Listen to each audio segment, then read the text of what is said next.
Hi friends, இன்றைக்கி அய்யனார் துணை பார்ப்போமா? அய்யனார் துணை பார்க்குறதுக்கு முன்னாடி ஒரு லைக் மட்டும் போட்டுக்கோங்க. நம்ம சேரன் நடக்கிற நிகழ்ச்சி வந்து யாருக்குமே நடக்கக்கூடாதுங்க. எப்பயுமே பொம்பளை ஆளுகளுக்கு தான் கல்யாணம் ஆரம்பித்து தள்ளி போகும். ஆனால் நம்ம சேரன் பார்த்திங்கன்னா நடக்கிற ஒரு கல்யாணமும் கிட்டத்தட்ட ஒரு 4 தடவை கல்யாணத்துக்கு ஏற்பாடு பண்ணி நின்று போச்சு. இந்த தடவையும் கடைசி நேரத்தில் சந்தாவை தூக்கிட்டு போயிட்டாங்க. கல்யாணம் நின்று போச்சு.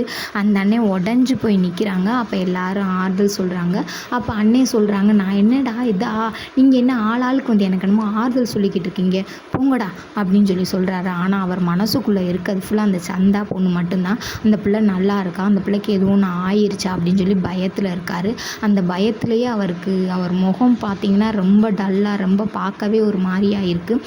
கடைசியில் நம்ம பையா ஃபோன் பண்ணி சொல்கிறாரு, நாங்கள் வந்து சேஃபாக தான் இருக்கோம், எங்களுக்கு வந்து ஒன்றும் ஆகலை, எங்களை ஊருக்கு தான் கூட்டிகிட்டு வச்சுக்கிட்டு இருக்காங்க அப்படின்னு சொல்கிறாரு. சொல்லிக்கிட்டு இருக்கையில் நீ சந்தாவை பார்த்துக்க வச்சுக்கன்னு சொல்கிறாரு. சந்தா உங்கள்கிட்ட பேசணுன்னு தான் நினைக்குது, ஆனால் இவங்க எங்களை விட மாட்டேன்றாங்க, நான் பாத்ரூம் போகிறேன்னு சொல்லிட்டு வந்து நான் பேசினேன், நீங்கள் நல்லா இருங்க, நான் எப்படினாலும் சந்தாவை கல்யாணம் முடிக்க விடாமல் பார்த்துக்கிறேன் அப்படின்னு பையா சொல்கிறாரு. நம்ம சோழனுக்கு வந்து ஒரு ட்ரிப்பு வருது. அதை வந்து அவங்க ஓனர் ஃபோன் பண்ணி சொல்கிறாரு, டே சோழா வாடா, இங்கே ஒரு ட்ரிப்பு வந்திருக்கு, நீ போகணும்டான்னு சொல்கிறாரு.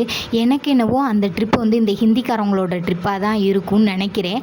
அந்த ட்ரிப்பு கிடைச்ச உடனே அங்கேருந்து இவங்க அன்னைங்களுக்கெல்லாம் ஃபோன் பண்ணி வர சொல்லி அவங்க அங்கே வச்சு பொண்ணை தூக்குவாங்கன்னு என்னுடைய கணிப்பு.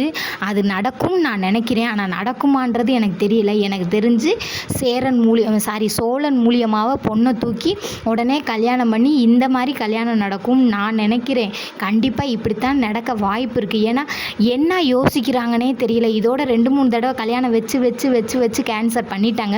இந்த தடவையும் கேன்சல் பண்ணியிருக்காங்கன்னா நாடகம் இழுக்கணுன்றக்காண்டி பண்ணுறாங்களா, இல்லை இந்த மாதிரி ஒரு ட்விஸ்ட்டை கொண்டு வருவோம் அப்படின்றக்காண்டி பண்ணுறாங்களான்றது தெரியலை. எனக்கு தெரிஞ்சு இதாக தான் இருக்கும். பிடிச்சிருந்தா லைக் பண்ணிக்கோங்க, கரெக்டாக இருந்தால் சொல்லுங்கள்.